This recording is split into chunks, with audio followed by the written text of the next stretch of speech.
Hi, everybody, and welcome back. Our apologies for the break in communication. We have some technical issues connecting our next speaker. Nevertheless, please stay with us. Our next speaker is Adhar Argawal, Senior Solutions Advisor at Blue Yonder. He will be delivering his presentation on driving sustainability with your supply chain. Please ask questions. Please get yourself engaged. Time is running short, unfortunately, so we will be extending to Adhar a full 30 minutes as he deserves. So I leave it to you. Adhar, in your hands. Thank you. Thanks. Thanks, Joe. Thanks for the introduction. What I'll do is quickly reshare the screen and, start going ahead with the introduction. All right. Um, Again, good afternoon, everyone. It was some perfect uh, discussions this morning and yesterday. Stephanie, Cheryl, in different conversations, different people spoke about sustainability. And this afternoon, I'm here to talk about how we see sustainability and how we are helping our customers uh, increase some of the visibility around sustainability. Right. So let me just share my screen and we'll get started with some of these interesting topics and also see what's happening around the world with sustainability. All right. Um, you know, I'll try and keep it very simple in the next half an hour. I'll want to talk about a few interesting facts around sustainability. There are researches going on, and we at Blue Yonder have also been part of a few research. And this is a report that was published by MIT Center for Transportation and Logistics in coordination with Supply Chain Professionals, or SCSM, as some of you would know.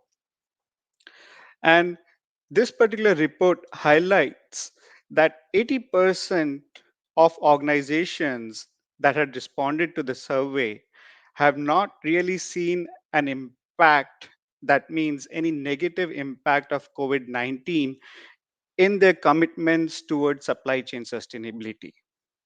Now, going to entering 2019 and navigating through 2020 and 21, many of us felt COVID 19 and the pandemic effect would actually decrease some of the commitments and investments in supply chain sustainability. But it's actually been the other way around, where we've seen, most of the senior leaderships increasing their commitments. And we'll take a deep dive into how this 80% is distributed.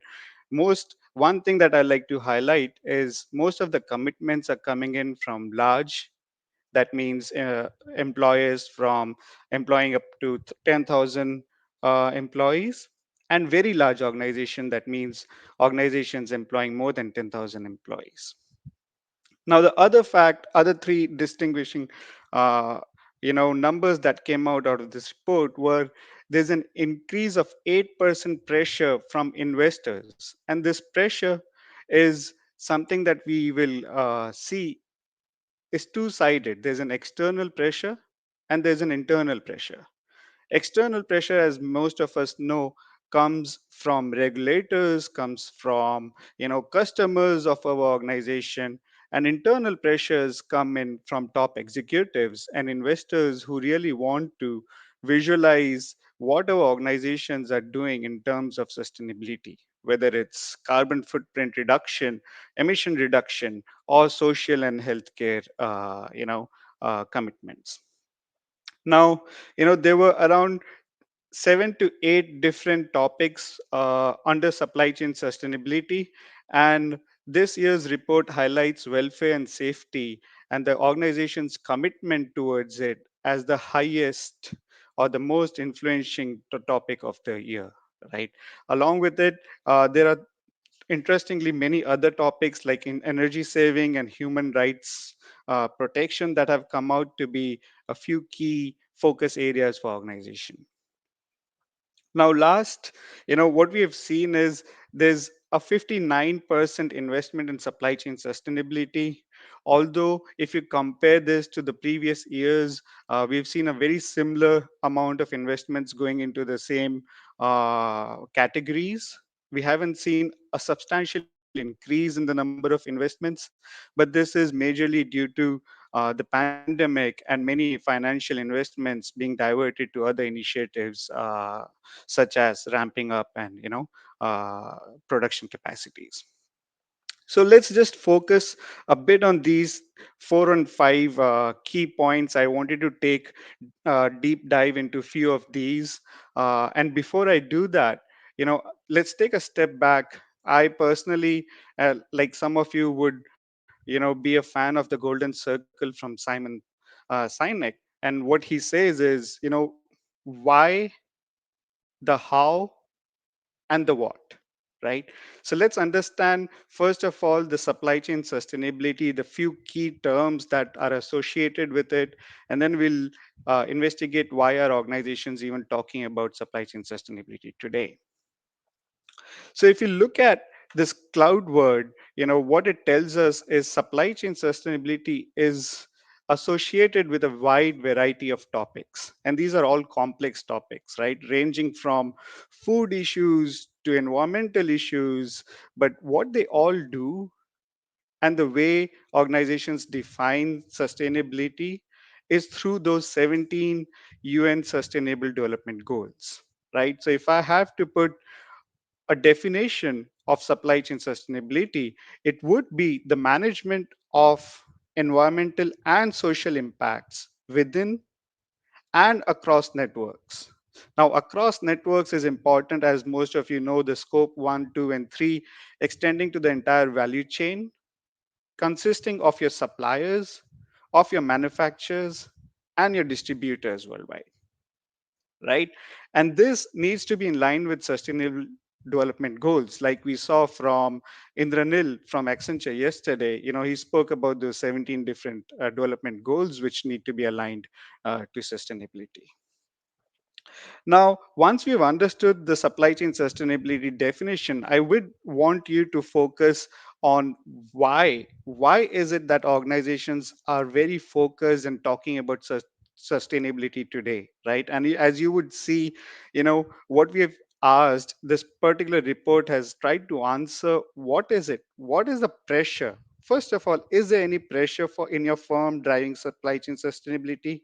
As you would see in Asia, 40% of the respondents have said there's an increase in pressure, and globally this percentage has been an 8% increase year on year, right? So quite clearly organizations today feel the pressure to do something about supply chain sustainability. What is the driving factor of this supply chain sustainability initiatives are the regulatory orders, right?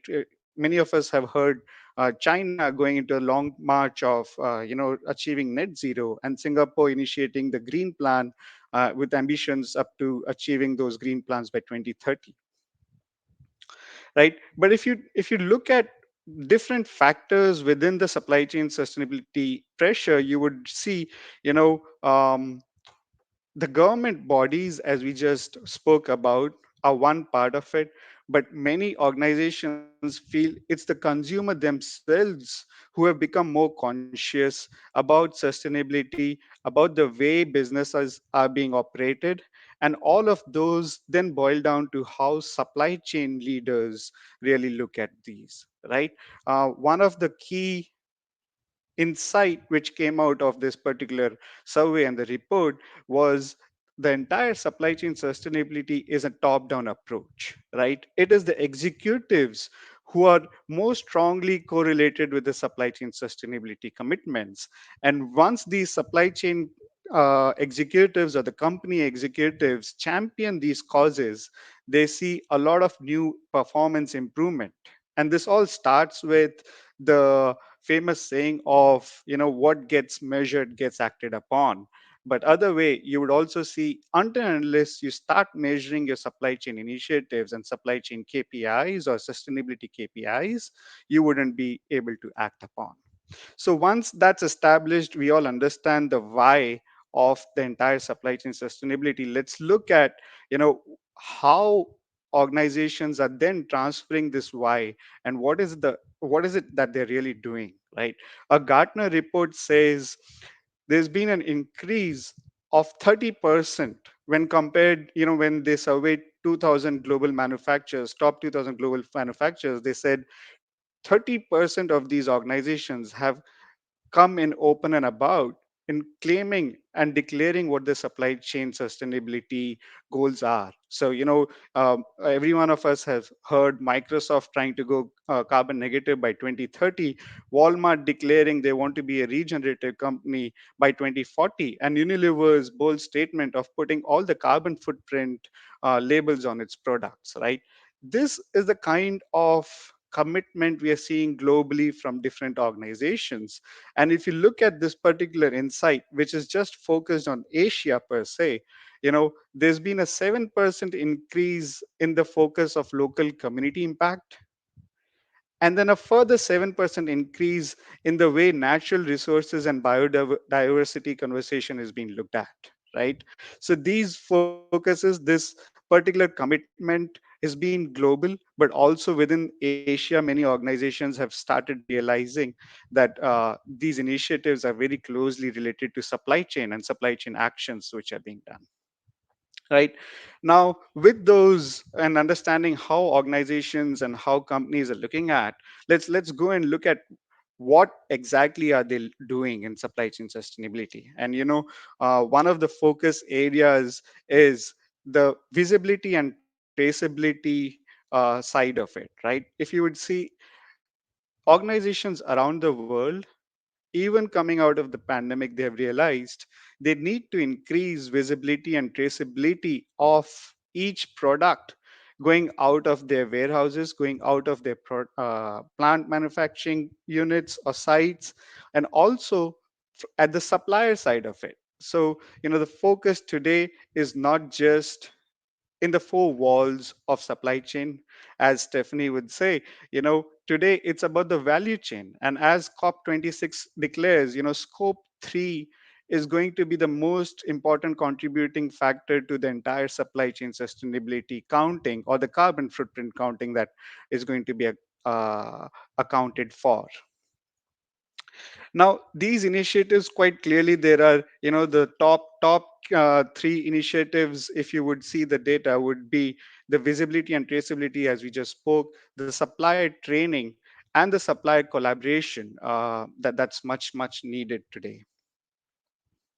Now, along with supply chain sustainability themes, this particular report from MIT also declares or analyzes organizations which are disclosing their supply chain sustainability practices. We just spoke about organizations saying or declaring what their commitments are, what their goals are, but are they year on year, and how many times within a year, disclosing their supply chain sustainability practices? And you would see, there's quite a fair amount of organizations, almost around 45%, who have already started the journey of supply chain sustainability. They are declaring their entire practices year on year, sometimes even more than once a year.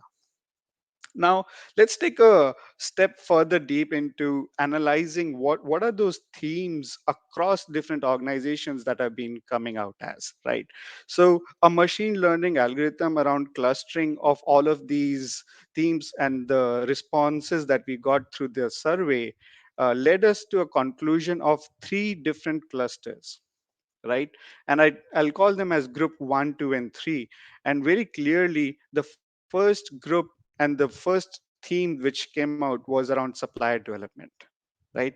Supplier development is not just limited to making your suppliers accountable, having the certification through, but it's also developing these suppliers in terms of their own practices, making sure the practices within your suppliers and the suppliers are in line with your organization's goals. And when I say goals, these are supply chain sustainability goals. The second group, if you would see, is more focused on the visibility side of it. And many of our customers in Blue Yonder have already embarked on the visibility side of it, where they're using control towers to get an end-to-end visibility around their entire supply chain, right? Starting from the suppliers, inbound material, going out till the customers, distribution centers, sometimes also till the doorstep of the customers. The third group which came out very clearly was the environmental impact reduction. The carbon offsets and the environmental technologies that many organizations are onboarding to further reduce their carbon emissions, or at least start counting and accounting for them in terms of the entire scope 3, not just scope 1 and scope 2. Now, if I just take go deeper into that, what this report actually did was it aligned this entire initiatives and grouped these initiatives into different uh, uh, different things that organizations are doing, right? And we just spoke about the six different initiatives and factors that are particularly important for supply chain sustainability. That means your pressure to act, your commitment, your investments, your employee engagement, your practice application, and your disclosure. Now it's it is no it's no uh, intelligence into seeing that leaders would be highly rated in terms of all six factors over here, right? But what's important is for you to gauge where you are in terms of these. So as a manufacturing firm, if you are really in your dreamer or a compliant mode, you might want to start taking initiatives and start looking at how do you really get to a standard or a leader mode, right? So this is almost your maturity cycle in terms of your supply chain sustainability actions, right? And what we have seen is respondents which were really large in terms of the likes of Unilever and Microsoft and Amazon. They've really committed to all of these six different criterias of supply chain sustainability. Now, at Blue Yonder, what you need and what's really come out of this particular report is how do you really focus your entire business and make sure you have a single platform to be able to do multiple things with supply chain sustainability, right? And if I have to just break that down into simple steps, it would really be around uh, measuring first. So the measure of your carbon footprint, measure of your different spend that you're doing, measuring different suppliers capability, and then planning to achieve your goals. Again, the goals in this term and today's topic are your supply chain sustainability goals.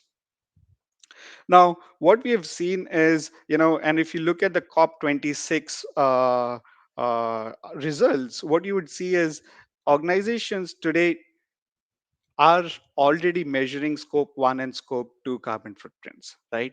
But the real majority of the carbon footprints would really come in from scope 3. And if I have to lay out a very simple supply chain value chain for you, would be starting from your supplier, going up till your manufacturing hubs and your own distribution centers, and up till your customers, right? If you're an automobile manufacturer, for example, you would already know the kind of consumption, the kind of energy consumptions, the kind of material consumptions that you have in your own manufacturing. But what the new rules and the new legislature wants you to do is also go beyond the four walls and go to scope 3. That means also see how your customers and what is the life of your customers in terms of the carbon emission, right? So if I'm an automobile manufacturer today, I would want to know how many cars did I sell, what's the average life of those cars, and then average emission per those cars, and calculate the entire scope 3 carbon footprint area of that, right? And hence many industries, many manufacturers, many distributors are now taking more initiatives in terms of reducing and becoming more concerned and about how their customers and their suppliers at the same time are responding to the sustainability side of it. Now, there are multiple initiatives like that we just saw, ranging from the products that are being designed to the renewable energy that is being consumed, and moreover, the returnables that are being planned, right? All of these different things contribute towards achieving your sustainable goals. Many of our customers have been divesting and breaking down all of these goals into different initiatives and then being able to track some of them, right? A few examples which really come about clearly, and what we've seen is organizations focusing on carbon management, as we just spoke, but also on waste and water management, right? So waste management for a CP foods, or for a CPG manufacturer, would be reduction in their inventory, reduction in about the material that they consume, reduction in their energy that they consume, right?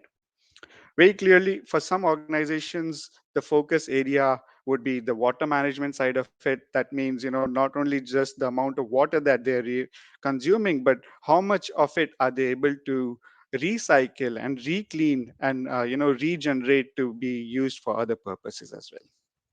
Now, one thing that we'll talk about is it's about the ecosystem. Yesterday, uh, in our discussions, we spoke about, the first panel spoke about building that ecosystem, right? And how do you really build that particular ecosystem in a way that each partner that you're building up is conscious of the initiatives that they're doing, the actions that they're doing to reduce their carbon footprint and others, right? So, this is a very bird's eye view of how do you really manage all of these sustainable efforts, ranging from your planning, sourcing, production, execution, consumption, innovation side of it, right?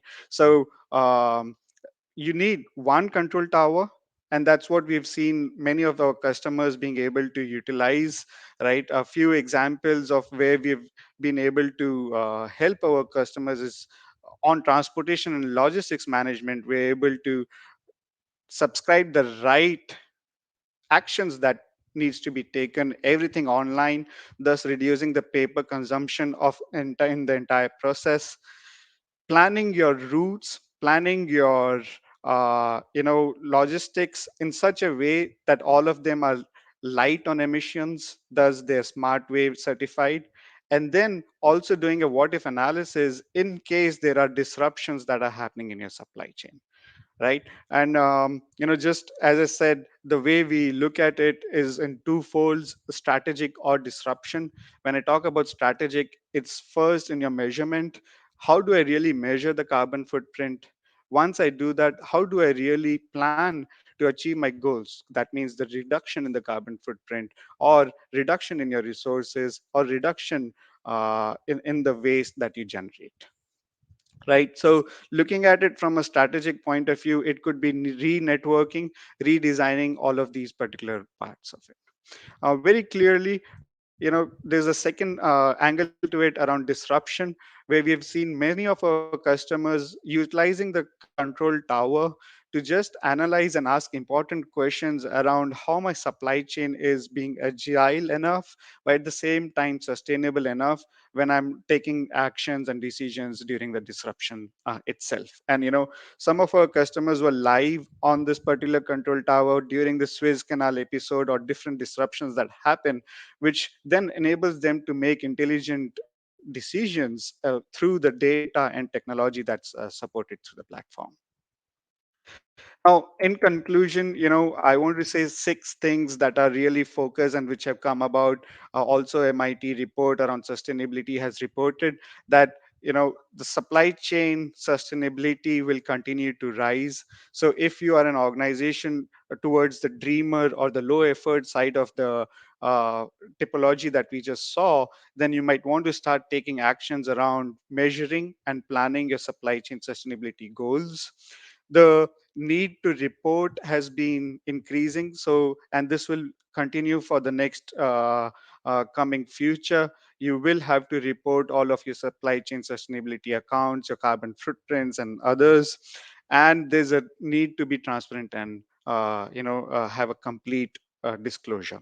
The second one is more on your supply chain being the central of the story. The good news is The professionals related, like many of you are focused on sustainability goals.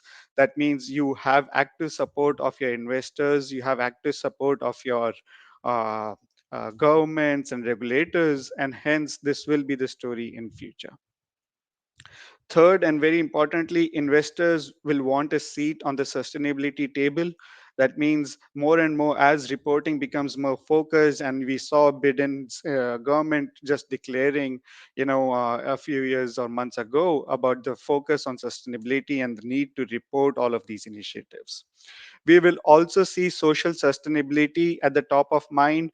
2019 and 20, over the pandemic, many focus areas were around social justice for people on the line, be it our helpers from medical line, or be it our delivery boys helping us. These social justice and protest for them will continue even out of the COVID-19, right?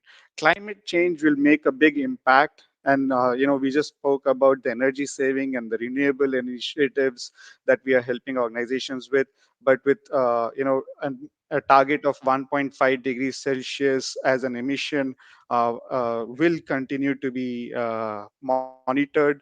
And coming out of the COP26, we have seen the seriousness around this particular issue from different governments. Very importantly, the last one, it is bring one, bring all. Right, it's the small and medium sized enterprises which you will have to carry along with you. Organizations like Microsoft, Amazon, and Unilever will need to build partnerships with the smaller partners and make sure the entire value chain is sustainable and focused on these initiatives. And then that's what we wanted to share, on supply chain sustainability. Adha, that's perfect timing, absolutely perfect timing. And it's been a very, very fascinating presentation. Can I ask you a question? Because time is pressing and no one's actually made any comments so far. But to what extent have you already built in this sustainability module into your Luminate dashboard? Is this already operational, or is this a visionary concept you're still working on? All right, Joe.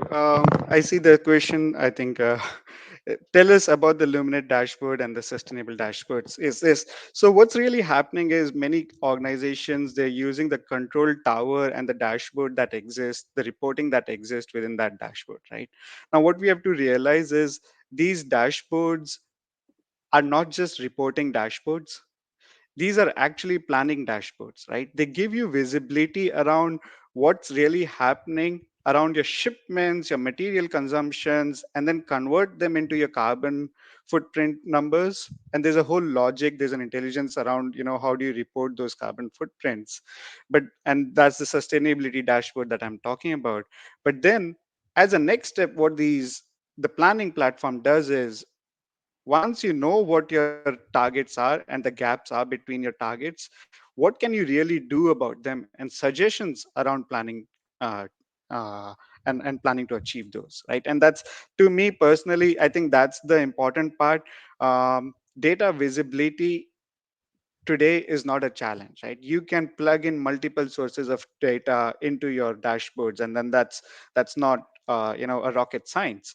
What do you really do with that data is the key question, right? How do you improve on those benchmarks, and how do you really take actions on areas where you're not good at, is the real question that organizations should be asking. Excellent. Adha, thank you very much. Unfortunately, you can't hear me, but I've just written what I have about to say in the closing address. Thank you very much for your time. Thank you very much for your insights. And it's been really a very interesting conversation, which I'd like to follow up with you sometime in the future. I shall now close the session, and apologies to all the audience for the technical problems we've had. And thank you for sticking with us. We now will go into the closing session. Stay with us for the wrap up and takeaways from our next panel. Thank you. Thank you. Thank you. Thank you, everyone.